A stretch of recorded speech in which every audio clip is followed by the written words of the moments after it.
TP-Link has announced the launch of a new Wi-Fi network extender called RE365 designed for homes. It is capable of covering an area of up to 900 square meters thanks to its adjustable antenna with rounded shape.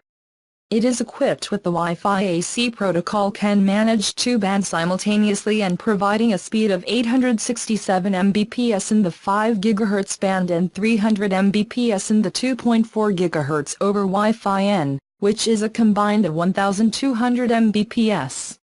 It incorporates a light indicator to help us find the best position of installation of the extender when the signal of the router begins to decay, and also has an additional electrical outlet so we do not lose the wall on which we plug.